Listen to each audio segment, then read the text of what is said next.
Dear students, आज हम पढ़ेंगे क्लास 7 की सामाजिक विज्ञान की बुक हमारा पर्यावरण भूगोल की ये पाठ्य पुस्तक है और इसमें हम चैप्टर नंबर 6 पढ़ेंगे जिसका नाम है प्राकृतिक वनस्पति एवं वन्य जीव। यानी कि इस चैप्टर में हम प्राकृतिक वनस्पति के बारे में पढ़ेंगे।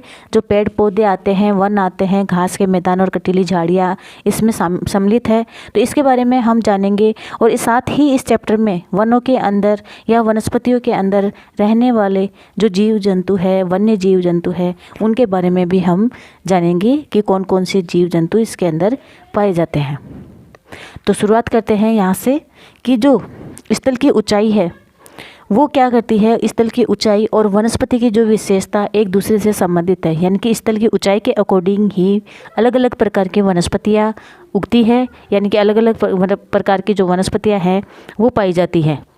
तो स्थल की ऊंचाई और वनस्पति की जो विशेषता है, किस प्रकार की वनस्पति है, उसी प्रकार इन दोनों के बीच में क्या होता है कि दोनों के बीच में ये घनिष्ठ संबंध होता है ऊंचाई के साथ साथ। ऊंचाई में परिवर्तन होने के साथ क्या होता है कि जलवायु में भी परिवर्तन होता है और जलवायु में परिवर्तन होने के कारण प्राकृतिक वनस्पति में भी बदलाव आता है।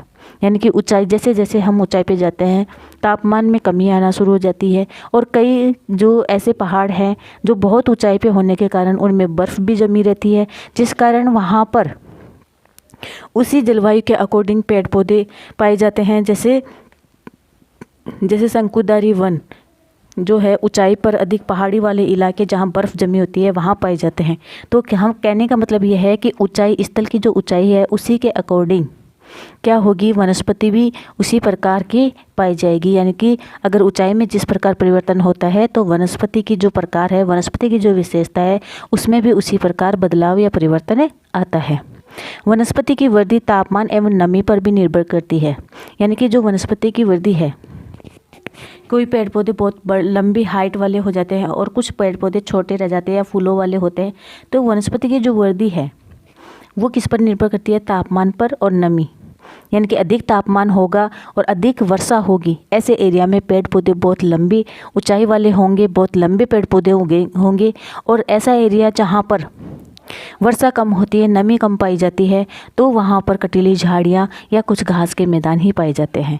तो यहाँ हमें समझना यह है कि जो वनस्पति की वृद्धि, वनस्पति की विशेषताएं किस पर निर्भर करती है, स्थल की ऊंचाई पर निर्भर करती है, तापमान और नमी पर निर्भर करती है, और साथ ही साथ जो स्थल भाग है, स्थल के ढाल यानी कि जो ढलान है उस पर भी निर्भर करती है, और मिट्टी की परत की मोटाई पर भी निर्भर करती है। यानी कि कहने का मतलब यह है कि वनस्पति में जो परिवर्तन होता है, किसी भी स्थान की वनस्पति अलग अलग प्रकार की होती है, उसमें अलग अलग विशेषताएं पाई जाती है। यह वनस्पति, प्राकृतिक वनस्पति की जो वृद्धि है वो भी अलग अलग प्रकार की होती है।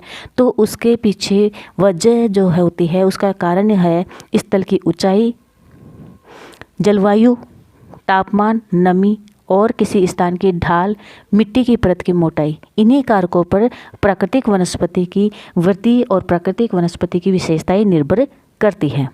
उपयुक्त जो हमने जितने भी घटक पढ़े हैं उन घटकों में अंतर के कारण किसी स्थान की प्राकृतिक वनस्पति की सघनता और उसके प्रकार में भी परिवर्तन होता है। यानी कि जितने भी घटक हमने पढ़े, स्थल की ऊंचाई हमने देखी, तापमान और नमी देखा, जलवायु और ढाल और मिट्टी की परत, ये जितने भी घटक है इनके अंदर परिवर्तन होता है।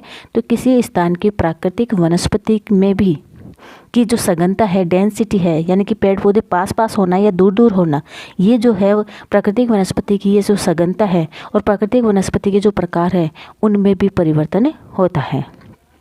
आमतौर पर क्या होता है, प्राकृतिक वनस्पति को मुख्य रूप से 3 भागों में बांटा गया है। यानी कि 3 श्रेणियों में रखा गया है प्राकृतिक वनस्पति को, जिनमें आता है वन है, घास के मैदान और कटीली झाड़ियाँ। यानी कि वन, घास के मैदान है, घास के स्थल है और कटीली झाड़ियाँ, इन तीनों को मिलाकर ही हम उन्हें क्या कहते हैं, प्राकृतिक वनस्पति कहते हैं। आगे हम यहाँ पर देखते हैं कि जो वन के बारे में देखते हैं कि वन जो है वृक्षों के लिए उपयुक्त तापमान और परिपूर्ण वर्षा वाले क्षेत्रों में उगते हैं। यानी कि जो वन होते हैं वो कैसे स्थानों पे उगते हैं, जो वृक्षों के लिए उपयुक्त तापमान हो और वहाँ पर परिपूर्ण वर्षा पाई जाती हो, ऐसे क्षेत्रों में वन उगते हैं या वृक्ष उगते हैं। तो इन कारकों के आधार पर सघन एवं खुले वन विकसित होते हैं। यानी कि ये जो कारक हैं इनकी वजह से ही क्या होता है, सघन और खुले वन विकसित होते हैं। दूसरा हम यहाँ पर देखते हैं घास स्थल जो मध्य वर्षा वाले क्षेत्र में विकसित होते हैं। यानी कि घास के जो स्थल है वो कहाँ पर विकसित होते हैं, जहाँ पे मीडियम बारिश होती है, यानी कि रेनफॉल जो है वो मीडियम होता है। मध्य वर्षा वाले जो क्षेत्र होते हैं वहाँ पर घास के मैदान उगते हैं। तीसरा है कटीली झाड़ियाँ। प्राकृतिक वनस्पति में जो तीसरी श्रेणी है वो कौन सी है, कटीली झाड़ियाँ। कांटेदार झाड़ एवं झाड़ियाँ केवल शुष्क क्षेत्रों में पाई जाती है, जहाँ पे बहुत ज़्यादा तापमान होता है और हवा जो है गर्म चलती है, शुष्क क्षेत्र होता है, यानी कि नमी उसमें नहीं पाई जाती है। ऐसे एरिया के अंदर कांटेदार झाड़ियाँ उगती है। कांटेदार झाड़ियाँ जो उगती है वहाँ पर अब हम यहाँ पर देखते हैं कि विभिन्न महाद्वीपों में विभिन्न भागों में पाए जाने वाली विविध प्रकार की वनस्पतियों के बारे में यहाँ पर बताया गया है। तो इसमें हम देखते हैं कि उपध्रुवीय प्रदेश जो हैं, उपध्रुवीय प्रदेश यानी कि ध्रुवों से थोड़ा पहले वहाँ पे कैसे वन पाए जाते हैं, शंकुधारी वन पाए जाते हैं। रेगिस्तानी जो क्षेत्र है जो कि अधिक गर्म शुष्क एरिया है वहाँ पे कटीली झाड़ियाँ पाई जाती है। आर्द्र प्रदेशों में यानी कि जहाँ पे नमी अधिक पाई जाती है वहाँ पर घने उष्णकटिबंधीय दृढ़ काष्ठ वाले वन पाए जाते हैं।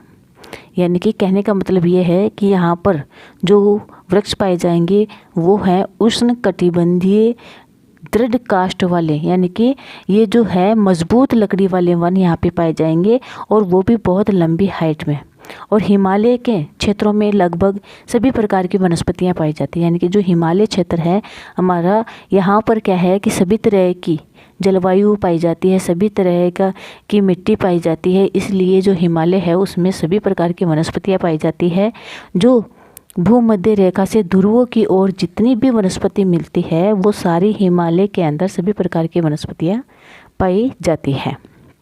प्राकृतिक वनस्पतियों के प्रकार में यानी कि जो प्राकृतिक वनस्पतियां हैं उसके प्रकार में बदलाव का मुख्य कारण जलवायु का बदलाव है। यानी कि प्राकृतिक वनस्पति में के प्रकार यानी अलग अलग टाइप की अगर प्राकृतिक वनस्पति होती है उसमें बदलाव का मुख्य कारण क्या है, जलवायु। जलवायु में परिवर्तन होना मुख्य फैक्टर क्या है। प्राकृतिक वनस्पतियों के का जो टाइप है, प्राकृतिक वनस्पतियाँ किस प्रकार की उग रही है, उसके प्रकार में जो परिवर्तन आया है, जो बदलाव आया है, उसके पीछे वजह है जलवायु में परिवर्तन होना।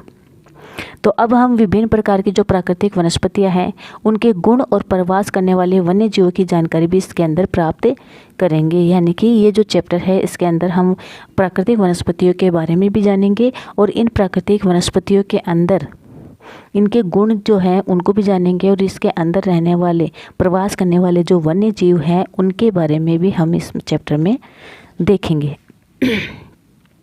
तो आइए स्टार्ट करते हैं वन के बारे में। यानी कि वन के बारे में हम डिटेल से पढ़ेंगे। वन जो होते हैं वो 6 प्रकार के होते हैं मुख्य रूप से, जिसमें उष्णकटिबंधीय सदाबहार वन 1 नंबर, यानी कि 1 नंबर पर है वन, उसका नाम है उष्णकटिबंधीय सदाबहार वन। दूसरे नंबर का जो वन है वो है उष्णकटिबंधीय पर्णपाती वन। तीसरा नंबर जिसका आता है शीतोष्ण सदाबहार वन, यानी कि शीतोष्ण कटिबंध में पाए जाने वाले सदाबहार वन। चौथा नंबर जो आता है वो है शीतोष्ण पर्णपाती वन, यानी कि शीतोष्ण कटिबंध में पाए जाने वाले जो पर्णपाती वन है, जो अपनी पत्तियां गिरा देते हैं वो वाले वन। और 5वें नंबर पे आते हैं भूमध्य सागरीय वनस्पति, जो भूमध्य सागर के आसपास पाई जाती है। और 6ठा नंबर जहाँ ये है शंकुधारी वन, यानी कि शंकुधारी वन वो होते हैं जो बहुत ऊंचाई पर बर्फ़ वाले एरिया में पाए जाते हैं, बर्फीले एरियाज़ के अंदर ये पाए जाते हैं। ऐसे वनों को हम शंकुधारी वन कहते हैं। तो इसके अंदर आगे हम यहाँ पर देखते हैं इन्हीं चीज़ों को, वन के बारे में हम यहाँ पर डिटेल से स्टडी करेंगे और डिटेल से हम यहाँ पर देखेंगे कि वन जो है किस प्रकार के जो अलग अलग टाइप के होते हैं उनकी विशेषताएं के बारे में इसमें देखेंगे और इसके अंदर पाए जाने वाले जो वन्य जीव हैं उनके बारे में भी हम इसमें अध्ययन करेंगे। तो आइए स्टार्ट करते हैं। उष्णकटिबंधीय सदाबहार वन, नाम से पता चल रहा है उष्णकटिबंध, यानी कि ये उष्णकटिबंध में पाए जाते हैं। और सदाबहार यानी कि ये हमेशा हरे भरे रहते हैं, ऐसे वन कहाँ पाए जाते हैं? ये ऐसे वन भूमध्य रेखा के आसपास के जो उष्णकटिबंध क्षेत्र में पाए जाने वाले जो क्षेत्र हैं उनके अंदर पाए जाते हैं। तो इन वनों को उष्णकटिबंधीय वर्षा वन भी कहा जाता है। उष्णकटिबंधीय वर्षा वन भी कहा जाता है। और ये वन भूमध्य रेखा और उष्णकटिबंधीय वन उष्णकटिबंध के आसपास पाए जाते हैं। यानी कि ये वाले जो वन होते हैं वो कहाँ पाए जाते हैं? भूमध्य रेखा के पास में, उष्णकटिबंध के पास में ये पाए जाते हैं। ये क्षेत्र भूमध्य रेखा का जो क्षेत्र है वो बहुत गर्म होता है और यहाँ पर पूरे वर्ष अत्यधिक वर्षा होती रहती है। अधिक गर्मी और अधिक वर्षा के कारण ये वन हमेशा सदाबहार रहते हैं और बहुत लंबी ऊंचाई तक ये पाए जाते हैं। यानी कि इनकी हाइट बहुत होती है। तो चूँकि यहाँ का मौसम कभी शुष्क नहीं रहता, यानी कि ड्राई नहीं रहता है, हमेशा इसमें नमी बनी रहती है। तो इसलिए क्या होता है यहाँ पर यहाँ के पेड़ों की पत्तियाँ पूरी तरह से नहीं झड़ती है। यानी कि सभी पेड़ एक साथ पत्तियाँ नहीं गिराते हैं, इसलिए इन्हें सदाबहार वन कहते हैं। ये हमेशा हरे नज़र आते हैं क्योंकि सभी पेड़ों की एक साथ पत्तियाँ नहीं गिरती है, थोड़ा थोड़ा करके, यानी कि बारी बारी से पेड़ पत्तियाँ गिराते हैं। और जब दूसरे पेड़ पत्तियाँ गिराते हैं तब तक पहले वाले जो पेड़ पत्तियाँ गिरा चुके होते हैं उनमें पत्तियाँ, हरी पत्तियाँ आ चुकी होती है। इसलिए ये वन हमेशा सदाबहार ही दिखाई देते हैं। और इसीलिए और उष्णकटिबंध में पाए जाने के कारण इन वनों को उष्णकटिबंधीय सदाबहार वन कहा गया है या उष्णकटिबंधीय वर्षा वन कहा गया है, क्योंकि भूमध्य रेखा पर बहुत ज़्यादा अत्यधिक मात्रा में वर्षा होती है। काफ़ी घने वृक्षों की मोटी वितान के कारण दिन के समय भी सूर्य का प्रकाश वन के अंदर तक नहीं पहुंच पाता है। यानी कि ये वन इतने घने होते हैं और इतने ऊंचाई तक होते हैं कि इनकी जो टहनियाँ है ये आपस में मिली हुई होती है, जिसके कारण सूर्य का जो प्रकाश है वन के अंदर तक नहीं पहुंच पाता है। और आमतौर पर यहाँ पर दृढ़ काष्ठ वृक्ष मिलते हैं, यानी कि जो कठोर लकड़ी होती है, मजबूत जो लकड़ी होती है, ऐसे वृक्ष, लकड़ी वाले वृक्ष पाए जाते हैं। और उनमें प्रमुख रूप से नाम है रोजवुड, आबनूस और महोगनी। तो याद रखना, रोजवुड, आबनूस और महोगनी उष्णकटिबंधीय सदाबहार वन है, वनों के अंदर पाए जाने वाले वृक्ष हैं। इसके बाद में हम यहाँ पर देखते हैं उष्णकटिबंधीय पर्णपाती वन। उष्णकटिबंधीय पर्णपाती वन वो होते हैं जो उष्णकटिबंधीय जो क्षेत्र हैं उनके पास तो पाए जाते हैं, लेकिन भूमध्य रेखा के आसपास नहीं पाए जाते। उससे थोड़ा ऊपर वाले जो अक्षांश है वहाँ पाए जाते हैं। और वहाँ पर ये पेड़ पौधे क्या करते हैं, अपनी पत्तियाँ मौसम के अनुसार अपनी पत्तियाँ गिरा देते हैं, इसलिए इनको पर्णपाती वन भी कहा गया है। तो उष्णकटिबंधीय पर्णपाती जो वन है इनको मानसूनी वन भी कहा जाता है। यानी कि मौसम के अनुसार ये पेड़ पौधे अपनी पत्तियाँ गिरा देते हैं और मौसम के अनुसार ये हरे भरे हो जाते हैं। तो ये कहाँ पाए जाते हैं? मुख्य रूप से भारत में, उत्तरी ऑस्ट्रेलिया एवं मध्य अमेरिका के बड़े हिस्सों में पाए जाते हैं। इन क्षेत्रों में मौसमी परिवर्तन होते हैं। जल संरक्षित रखने के लिए शुष्क मौसम में यहाँ के वृक्ष पत्तियाँ झाड़ देते हैं। यानी कि अपने अंदर नमी बनाए रखने के लिए जब शुष्क मौसम होता है, गर्म मौसम होता है, ड्राई होता है सीजन, तब ये क्या करते हैं, गर्मियों के दिनों में अपनी वृक्षों की पत्तियाँ ये गिरा देते हैं। इन वनों में पाए जाने वाले जो दृढ़ वृक्ष है, काष्ठ वृक्ष है, यानी कि मजबूत लकड़ी के जो वृक्ष है, उनमें नाम आता है साल, सागवान, नीम और शीशम। इनके नाम याद रखने बहुत इम्पोर्टेंट है कि कौन से वृक्ष किन वनों के अंदर पाए जाते हैं। तो याद रखना, साल, सागवान, नीम और शीशम उष्णकटिबंधीय पर्णपाती वनों के नाम हैं। इनके जो वृक्ष होते हैं, इनके वृक्षों की जो लकड़ियां होती है वो दृढ़ काष्ठ वृक्ष होते हैं, जो कि फर्नीचर, यातायात और निर्माण सामग्री बनाने के लिए उपयोगी होते हैं, बहुत ज़्यादा उपयोगी होते हैं। इन प्रदेशों में आमतौर पर पाए जाने वाले जानवर, यानी कि ये जो प्रदेश हैं उष्णकटिबंधीय पर्णपाती वन, इनके अंदर जो पाए जाने वाले जानवर है उनमें आता है बाघ, शेर, हाथी और गोल्डन लंगूर और बंदर। ये जो है जानवर, वन्य जीव इन उष्णकटिबंधीय पर्णपाती वनों में पाए जाते हैं। आगे बढ़ने से पहले हम यहाँ पर ये भी देख लेते हैं किसके बारे में, उष्णकटिबंधीय सदाबहार वनों के बारे में, कि ब्राज़ील के जो उष्णकटिबंधीय सदाबहार वन इतने विशाल हैं कि ये पृथ्वी के फेफड़े की तरह प्रतीत होते हैं। इसलिए जो ब्राज़ील के अंदर पाए जाने वाले जो वन है उष्णकटिबंधीय सदाबहार वन, उनको पृथ्वी का फेफड़ा कहते हैं। क्या कहते हैं, पृथ्वी के फेफड़े कहते हैं ब्राज़ील में यानी कि दक्षिणी अमेरिका में अमेज़न के नदी के आसपास पाए जाने वाले जो सदाबहार उष्णकटिबंधीय सदाबहार वन है उनको पृथ्वी के फेफड़े कहा जाता है। ये बात है किसकी, उष्णकटिबंधीय सदाबहार वन यानी कि 1 नंबर का जो है उष्णकटिबंधीय सदाबहार वन, इनके बारे में। और इन वनों के अंदर कौन से ये जानवर पाए जाते हैं, ये देखिए एनाकोंडा, विश्व का सबसे बड़ा सांप उष्णकटिबंधीय सदाबहार वनों के अंदर यानी उष्णकटिबंधीय वर्षा वनों में पाया जाता है। और यह मगर जैसे बड़े जानवर को मार और खा भी सकता है, यानी कि मगरमच्छ जैसे बड़े जानवर को ये मार सकता है, खा सकता है। इतना बड़ा, इतना विशाल विश्व का सबसे बड़ा सांप एनाकोंडा उष्णकटिबंधीय वर्षा वन में उष्णकटिबंधीय सदाबहार वनों में पाया जाता है। तो हमने यहाँ पर 2 वनों के नाम यहाँ पर पढ़ लिए हैं। एक तो है उष्णकटिबंधीय सदाबहार वन और दूसरा उष्णकटिबंधीय पर्णपाती वन। दोनों की हमने स्टडी कर ली है। उष्णकटिबंधीय सदाबहार वन जो है वो भूमध्य रेखा के आसपास और उसके पास पाए जाने वाले जो उष्णकटिबंधीय क्षेत्र है उनमें पाया जाता है। जबकि उष्णकटिबंधीय पर्णपाती वन ये क्या होता है कि उष्णकटिबंधीय जो क्षेत्र है जहाँ मौसम के अनुसार ये अपनी पत्तियाँ गिरा देते हैं, मौसम के अनुसार इन वृक्षों के अंदर भी परिवर्तन होता है, तो इनको मानसूनी वन भी कहते हैं।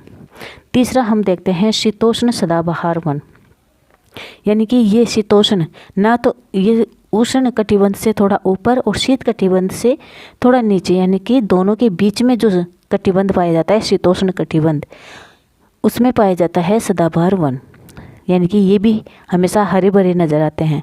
तो शीतोष्ण सदाबहार वन मध्य अक्षांशों के तटीय प्रदेशों में पाए जाते हैं, यानी कि जो बीच के जो अक्षांश है जो ना तो शीत कटिबंध में आते हैं ना उष्ण कटिबंध में, बीच वाले कटिबंध में आते हैं, शीतोष्ण कटिबंध में मध्य अक्षांशों के बीच में आने वाले जो तटीय प्रदेश हैं, समुद्र के किनारे के आसपास के जो क्षेत्र है जहाँ पे नदी बनी रहती हैं, ऐसे क्षेत्रों के अंदर हमेशा सदाबहार वन पाए जाते हैं। ये सामान्यतः महाद्वीपों के पूर्वी किनारे पर पाए जाते हैं। याद रखना कि शीतोष्ण कटिबंध सदाबहार वन जो है हमेशा महाद्वीपों के पूर्वी किनारे, पूर्वी तटीय प्रदेशों में पाए जाते हैं। जैसे दक्षिण पूर्वी अमेरिका का पूर्वी क्षेत्र यानी कि दक्षिण पूर्वी अमेरिका, दक्षिण चीन एवं दक्षिण पूर्वी ब्राज़ील वाले क्षेत्रों में ये पाए जाते हैं। यहाँ पर बांज, चिड़ और यूकेलिप्टस जैसे दृढ़ एवं मुलायम दोनों ही प्रकार के पेड़ पाए जाते हैं। आगे हम देखते हैं शीतोष्ण पर्णपाती वन। चौथे नंबर का हम देखते हैं यहाँ पर शीतोष्ण पर्णपाती वन। इसमें देखते हैं ये क्या करते हैं, शीत कटिबंध जो होते हैं उससे नीचे पाए जाते हैं, निचले वाले जो अक्षांश हैं उनमें पाए जाते हैं। तो उच्च अक्षांश की ओर बढ़ने पर यानी कि शीतोष्ण पर्णपाती वन, शीतोष्ण सदाबहार जो वन है उससे थोड़ा ऊपर जो अक्षांश है, उससे उच्च अक्षांश है, उसकी ओर बढ़ने पर अधिक शीतोष्ण पर्णपाती वन मिलते हैं। और ये उत्तर पूर्वी अमेरिका, चीन, न्यूजीलैंड, चिली और पश्चिमी यूरोप के तटीय प्रदेशों में पाए जाते हैं। ये अपनी पत्तियां शुष्क मौसम में झाड़ देते हैं।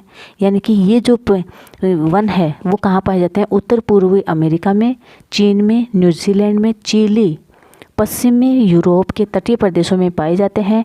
और ये अपनी पत्तियां जो है शुष्क मौसम में, यानी कि गर्मी का मौसम हो लेकिन उसमें नमी ना हो, शुष्क हो, ड्राई मौसम हो, ड्राई सीजन हो, तो उसमें अपनी पत्तियां झाड़ देते हैं।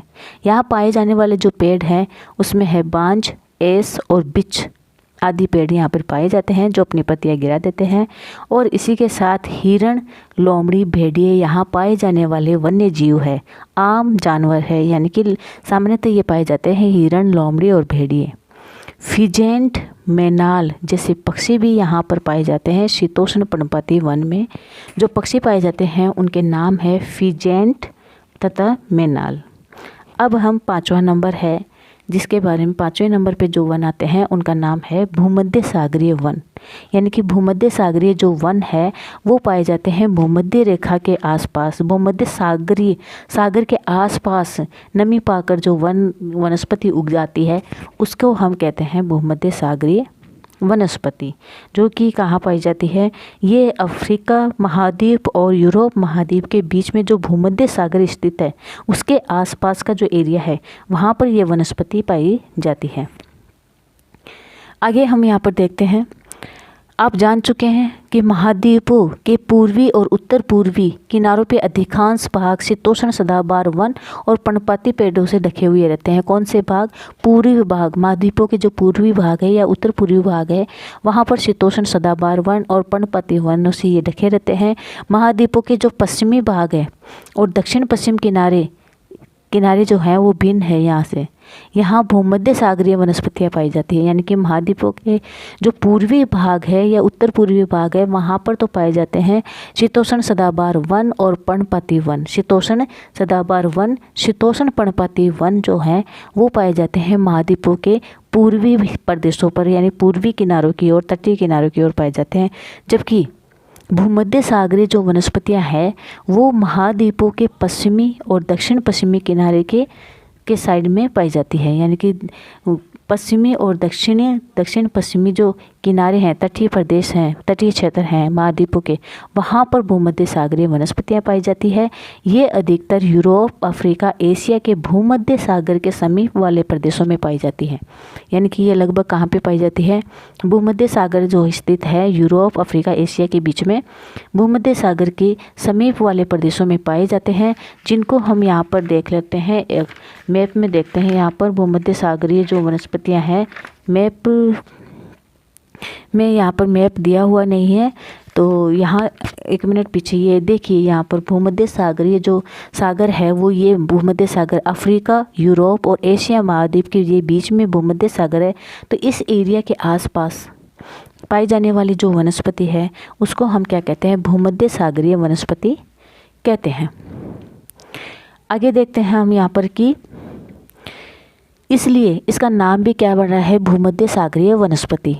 इसी भूमध्य सागर के आसपास के प्रदेशों में पाई जाने वाली वनस्पति है, इसलिए इसका नाम भूमध्य सागरीय वनस्पति नाम रखा गया है। ये जो वनस्पतियां हैं, ये वनस्पतियां भूमध्य सागर के बाहरी प्रदेशों जैसे संयुक्त राज्य अमेरिका की कैलिफोर्निया, दक्षिण पश्चिमी अफ्रीका, दक्षिण पश्चिमी और दक्षिण अमेरिका के पास में और दक्षिण पश्चिमी ऑस्ट्रेलिया में ये पाई जाती है। यानी कि ये जो भूमध्य सागरीय वनस्पतियां हैं ये कहाँ कहाँ पाई जाती है? एक बार और देख लेते हैं इसको। संयुक्त राज्य अमेरिका का जो कैलिफोर्निया का स्थान है, क्षेत्र है, वहाँ पे पाई जाती है। दक्षिण पश्चिम यानी कि दक्षिण और पश्चिम जो अफ्रीका है वहाँ पाई जाती है। दक्षिण पश्चिम और दक्षिण अमेरिका यानी कि दक्षिण अमेरिका जो है महाद्वीप, उसके दक्षिण में और दक्षिण पश्चिम की ओर ये वनस्पति पाई जाती है। और ऑस्ट्रेलिया का जो दक्षिण पश्चिम भाग है, यानी कि ऑस्ट्रेलिया जो महाद्वीप है उसका जो दक्षिण पश्चिम भाग है वहाँ पर भी ये वनस्पतियाँ पाई जाती है। इन प्रदेशों में गर्म, शुष्क, ग्रीष्म एवं वर्षा वाली मृदु शीत ऋतु पाई जाती है। ये जो प्रदेश होते हैं यहाँ पर जो शीत ऋतु पाई जाती है वो कैसी होती है? गर्म, शुष्क होती है। और यहाँ पर जो गर्मी होती है, ग्रीष्म ऋतु होती है, वो तो होती है गर्म शुष्क, यानी कि गर्मी तो होती है, तापमान अधिक होता है, लेकिन जो हवा चलती है वो शुष्क होती है, उसमें वायु के अंदर नमी नहीं होती, आर्द्रता नहीं पाई जाती, ऐसी गर्मी होती है। और शीत ऋतु जो होती है वो वर्षा वाली मृदु शीत ऋतु होती है, यानी कि शीत ऋतु में वर्षा होती है। तो इन क्षेत्रों में आमतौर पर क्या कौन कौन से फल लगते हैं? संतरा, अंजीर, जैतून, अंगूर जैसे नींबू वंश यानी सिट्रस वाले फल पैदा होते हैं। कहाँ पे होते हैं? भूमध्य सागरीय जो प्रदेश है वहाँ पर सिट्रस यानी कि नींबू वंश के जो फल हैं वो पाए जाते हैं, जिनमें नाम आता है संतरा, अंजीर, जैतून और अंगूर, यानी कि सिट्रस। यानी कि ये जो है अम्लीय जो होते हैं, खट्टे जो फल होते हैं वो यहाँ पर भूमध्य सागरीय क्षेत्रों में पाए जाते हैं, क्योंकि लोगों ने अपनी इच्छा के अनुसार कृषि करने के लिए यहाँ की प्राकृतिक वनस्पति को हटा दिया है। ये क्यों इसलिए हुआ है कि जो लोग हैं अपनी इच्छा के अनुसार यहाँ पर जो है एग्रीकल्चर करने के लिए, कृषि करने के लिए यहाँ की जो प्राकृतिक वनस्पति है उसको हटा दिया है। यहाँ वन्य जीव इसलिए क्या है बहुत कम पाए जाते हैं। भूमध्य सागरीय जो वनस्पति है उसके बारे में, वृक्षों के बारे में हम यहाँ पर देख लेते हैं कि भूमध्य सागरीय वृक्ष शुष्क ग्रीष्म ऋतु में स्वयं को ढाल लेते हैं। यानी कि जो भूमध्य सागरीय जो वृक्ष होते हैं वो शुष्क यानी कि ड्राई जो समर सीजन होता है, शुष्क जो है ग्रीष्म ऋतु होती है, उसमें अपने आप को ढाल लेते हैं और उनकी जो छाल होती है, मोटी छाल और पत्तियाँ वाष्पोत्सर्जन को रोक देती है। यानी कि ये क्या करते हैं, गर्मियों के अंदर इनकी जो भूमध्य सागरीय वृक्ष हैं, इनकी जो छाल होती है वो मोटी होती है, छाल को अपने अकॉर्डिंग बना लेते हैं और इनकी जो छाल मोटी होती है, पत्तियां भी मोटी होती हैं, ये क्या करते हैं, वाष्पोत्सर्जन का जो काम होता है उसको रोकने का काम करती है और अपने ये जो पेड़ होते हैं उसके अंदर नमी बनाए रखने का काम करती है। भूमध्य सागरीय प्रदेश को फलों की कृषि के कारण विश्व का फलोद्यान भी कहा जाता है। यानी कि जो भूमध्य सागरीय प्रदेश हैं उनको यहाँ पे अधिक मात्रा में फलों की कृषि होती है, फलों की फ्रूट्स के जो है एग्रीकल्चर होता है, जिसके कारण इसको विश्व का फलोद्यान कहा जाता है। यानी कि विश्व का फलोद्यान किसे कहा जाता है, फलोद्यान भूमध्य सागरीय जो प्रदेश है उनको कहा जाता है। आगे हम 6 नंबर का यहाँ पर देखते हैं। 6 नंबर का जो वन है उसका नाम है शंकुधारी वन। और शंकुधारी वन होते हैं ये ऊंचे जो क्षेत्र होते हैं, जो शीत वाले क्षेत्र होते हैं, जो ध्रुवों की ओर होते हैं, शीत कटिबंध में पाए जाते हैं, वहाँ पर शंकुधारी वन पाए जाते हैं। उत्तरी गोलार्ध में उच्च अक्षांश जो 50 से 70 डिग्री के आसपास के जो अक्षांश है, उत्तरी अक्षांश, भव्य शंकुधारी वन पाए जाते हैं। यहाँ पर आप देख सकते हैं शंकुधारी वन जो होते हैं वो शंकु के आकार के होते हैं इस तरह से। तो इनको इसलिए इनके आकार के नाम से ही इनको क्या कहा गया है, शंकुधारी वन कहा जाता है। इनकी आकृति के अनुसार इनका नाम शंकुधारी वन रखा गया है। साथ में इन्हें जो है टेगा वन भी कहा जाता है। जो शंकुधारी वन होता है उसको हम टेगा वन भी कहते हैं।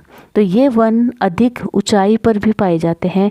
ये वाले जो वन है पहाड़ी जो इलाके होते हैं, पर्वतों के ऊपर अधिक ऊंचाई पर, यानी कि जहाँ पे बर्फ़ जमी रहती है, और ऐसे एरिया के अंदर भी ये वन पाए जाते हैं, शंकुधारी वन। इन्हीं वृक्षों को, ये जो वृक्ष होते हैं ये प्रचुर मात्रा में कहाँ पाए जाते हैं, हिमालय में प्रचुर मात्रा में देखा गया है। कौन से वन, शंकुधारी वन, क्योंकि ऊंचाई के साथ साथ हिमालय के अंदर बर्फ़ जमी रहती है। और शंकुधारी वन जो होते हैं ये टेगा वन होते हैं जो बर्फीले एरिया के अंदर उगते हैं, यानी कि बर्फीले एरिया में पाए जाते हैं। ये कैसे होते हैं, लंबे होते हैं और इनकी जो लकड़ी होती है वो नरम होती है, यानी कि नरम काष्ठ वाले होते हैं और सदाबहार वन होते हैं। ये भी जो है शंकुधारी वन भी क्या होते हैं, सदाबहार वन होते हैं। इन वनों के काष्ठ का उपयोग लुगदी बनाने के लिए किया जाता है। यानी कि ये जो वन होते हैं इनकी जो लकड़ी होती है उसका यूज किसके लिए किया जाता है, कागज़ के लिए जो लुगदी बनती है उसमें काम में लिया जाता है, जो कि सामान्य तथा अखबारी जो कागज़ है बनाने के काम में ली जाती है। इसी के साथ साथ नरम काष्ठ का उपयोग माचिस और पैकिंग के लिए जो बक्से बनाए जाते हैं, कोई भी चीज़ का सामान पैक करने के लिए जो लकड़ी के बक्से बनाए जाते हैं उसमें भी इसका काम में लिया जाता है। जो शंकुधारी वन है उनकी जो नरम काष्ठ है उसका उपयोग सामान्य कागज़ बनाने में, अखबारी कागज़ बनाने में, माचिस का बनाने में एवं पैकिंग के लिए जो बक्से बनाने के लिए भी काम में लिए जाते हैं। इन वनों के अंदर आते हैं चिड़, देवदार वन इन यहाँ के प्रमुख हैं। आदि इन वनों के मुख्य पेड़ यहाँ पे पाए जाते हैं। यह सामान्यतः यहाँ पर जो है कौन कौन से जीव जंतु पाए जाते हैं, तो वो पाए जाते हैं रजत, लोमड़ी यहाँ पाई जाती है, मिंक, धुर्वे, भालू ऐसे एरिया के अंदर पाया जाता है। देखिए यहाँ पर ये जो टेगा वन है, शंकुधारी वन है, जो टेगा नाम आया है वो रूसी भाषा का शब्द है। कौन सी भाषा का, रूसी भाषा का शब्द है टेगा, जिसका अर्थ होता है शुद्ध या अनछुआ। यानी कि टेगा ऐसे वन होते हैं जहाँ पर कोई नहीं जाता है, ये अनछुए होते हैं और शुद्ध होते हैं, इसलिए इनका नाम टेगा रखा गया है। अब है सेकंड नंबर की जो वनस्पति है, दूसरे नंबर की वनस्पति की दूसरे नंबर की जो श्रेणी है उसमें आते हैं घास के मैदान या घास स्थल। घास के जो मैदान है इनको भी अलग अलग भागों में बांटा गया है, जिसमें उष्णकटिबंधीय घास के मैदान कौन से हैं, उष्णकटिबंधीय घास के मैदान, और दूसरा है यहाँ पर शीतोष्णकटिबंधीय घास के मैदान। जो शीतोष्णकटिबंधीय घास के मैदान, 2 भागों में घास के मैदानों को बांटा गया है, और पहला है उष्णकटिबंधीय घास के मैदान और सेकंड नंबर पे आता है शीतोष्णकटिबंधीय घास के मैदान। तो उष्णकटिबंधीय घास के मैदान वहाँ पाए जाते हैं जहाँ पर भूमध्य रेखा के आसपास वाले क्षेत्र उष्णकटिबंध में अंतर्गत आते हैं, वहाँ पाए जाते हैं ये घास के मैदान।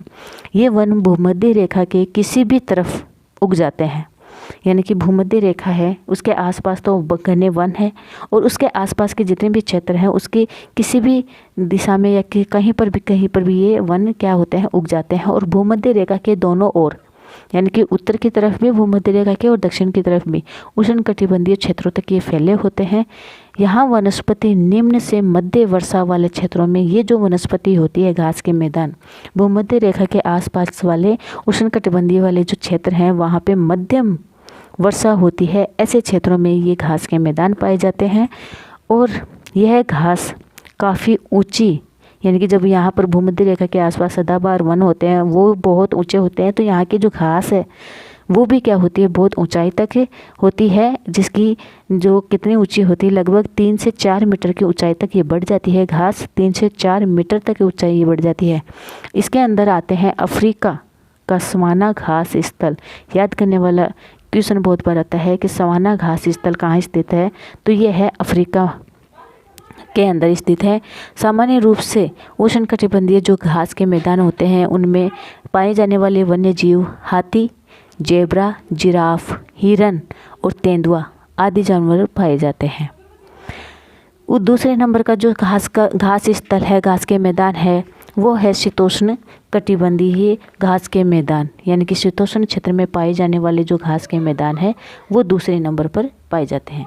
ये जो वन है घास के मैदान, ये कहाँ पाए जाते हैं, ये घास के मैदान पाए जाते हैं मध्य अक्षांशों के बीच में, यानी कि जो उष्ण कटिबंध है उससे और शीत कटिबंध है उन दोनों के बीच में वाले जो अक्षांश है, मध्य अक्षांश, उन क्षेत्रों में और महाद्वीपों के भीतरी भागों में ये घास के मैदान पाए जाते हैं, ये घास स्थल पाए जाते हैं।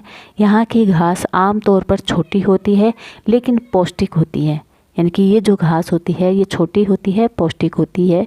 शीतोष्ण प्रदेशों में सामान्यतः जो वन्य जीव पाए जाते हैं वो है जंगली भैंसे, बाइसन और एंटीलोप। ये यहाँ पर जो वन्य जीव हैं इन शीतोष्ण घास के मैदानों में पाए जाते हैं। तीसरे नंबर की जो वनस्पति है प्राकृतिक वनस्पति, तीसरे नंबर की प्राकृतिक वनस्पति की जो तीसरी श्रेणी है उसमें आते हैं कटीली झाड़ियाँ। ये है कटीली झाड़ियाँ, तीसरे नंबर की प्राकृतिक वनस्पति। ये कहाँ पाए जाते हैं, शुष्क जो रेगिस्तानी जो क्षेत्र है वहाँ पर पाई जाती है कटीली झाड़ियाँ, जहाँ का जलवायु शुष्क होता है, तापमान बहुत अधिक होता है और वहाँ रेगिस्तानी एरिया होता है, बालू टीले वहाँ पाए जाते हैं। ऐसे एरिया के अंदर कटीली झाड़ियाँ पाई जाती हैं। उष्णकटिबंधीय रेगिस्तान महाद्वीपों के पश्चिमी किनारों पे पाए जाते हैं, यानी कि जो उष्णकटिबंधीय मैदान है ये कहाँ पाए जाते हैं, महाद्वीपों के पश्चिमी किनारों पे पाए जाते हैं। तीव्र गर्मी और बहुत कम वर्षा होने के कारण यहाँ की जो वनस्पतियाँ हैं बहुत कम पाई जाती है, यानी कि यहाँ पर जो गर्मी अधिक होती है और वर्षा नहीं होती, जो कि वनस्पति के लिए बहुत इम्पोर्टेंट है। तो इसके अभाव में, वर्षा के अभाव में और अधिक गर्मी के कारण वनस्पतियाँ यहाँ पर बहुत कम पाई जाती है।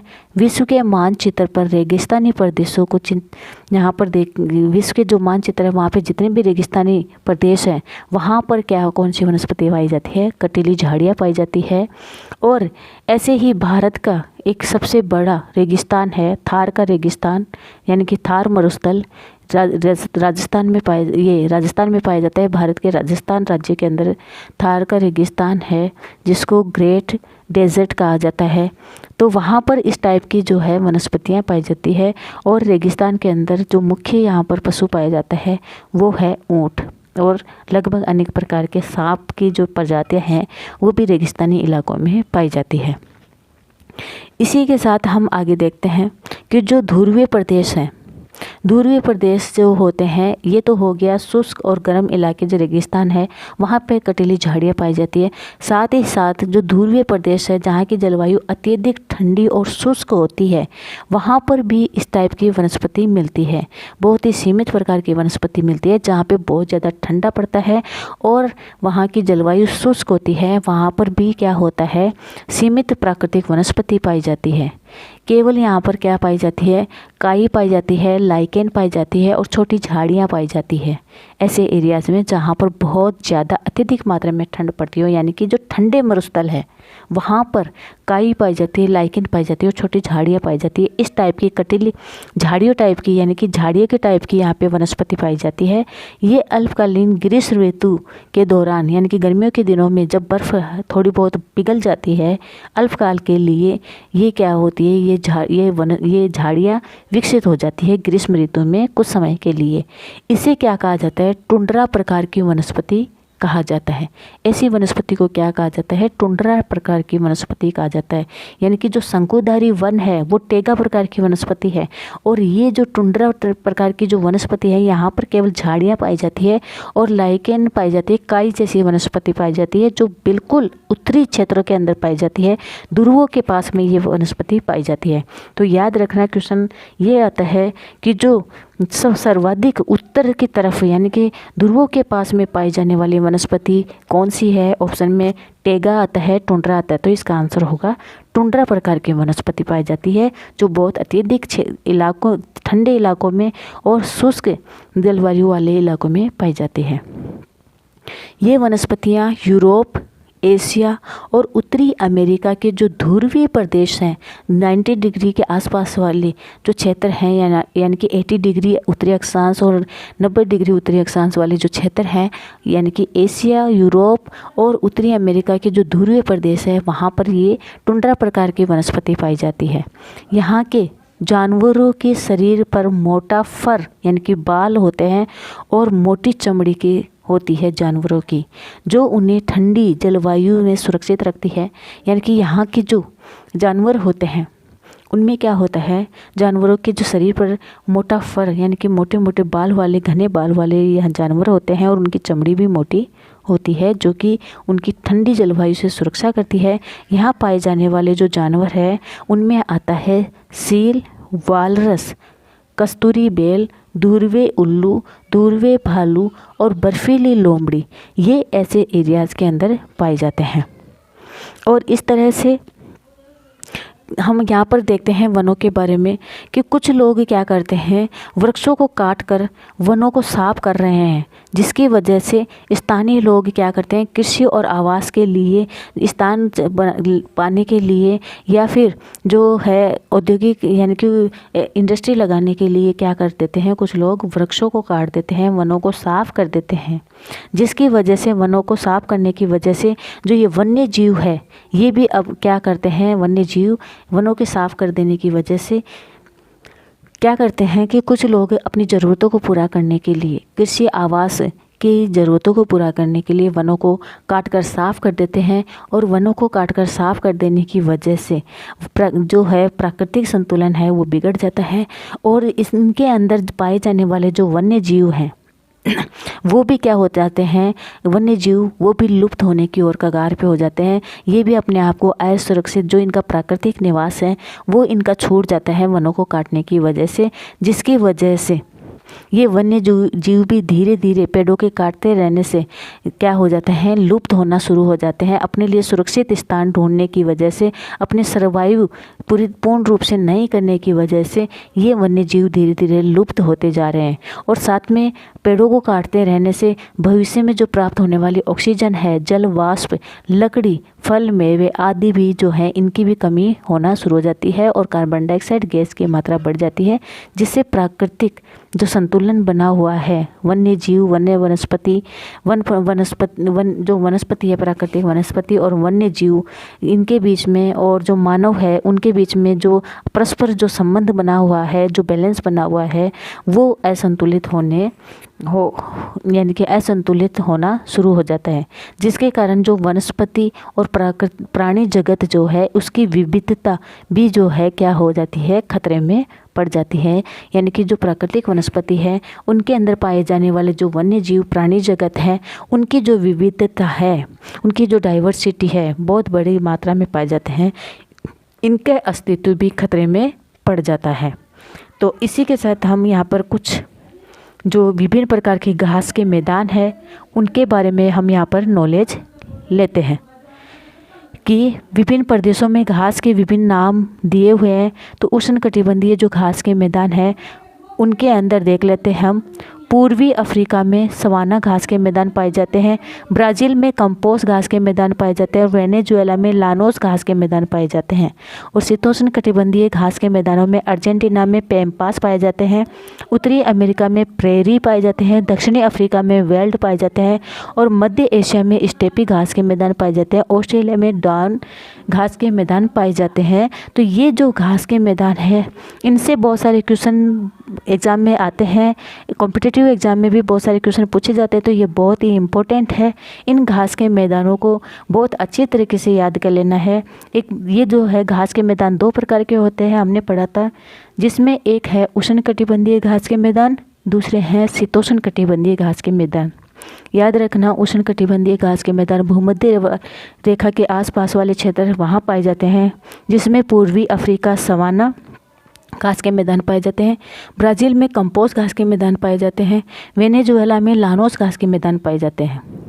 शीतोष्ण कटिबंधीय घास के मैदानों में अर्जेंटीना जो है वहाँ पर पैम्पास नाम के घास के मैदान पाए जाते हैं, उत्तरी अमेरिका में प्रेरी घास के मैदान पाए जाते हैं, दक्षिणी अफ्रीका में वेल्ड घास के मैदान पाए जाते हैं, मध्य एशिया में स्टेपी घास के मैदान पाए जाते हैं और ऑस्ट्रेलिया में डॉन घास के मैदान पाए जाते हैं। तो आज इतना ही। ये चैप्टर 6 प्राकृतिक वनस्पति और वन्य जीव चैप्टर जो है समाप्त हो चुका है और आशा है आपको ये चैप्टर बहुत अच्छे से समझ में आया होगा। और जहाँ कहीं पर भी आपको कुछ डाउट रह जाता है या समझ में नहीं आता है तो आप कमेंट करके इस डाउट को क्लियर कर सकते हैं और पूछ सकते हैं। तो आज इतना ही। धन्यवाद।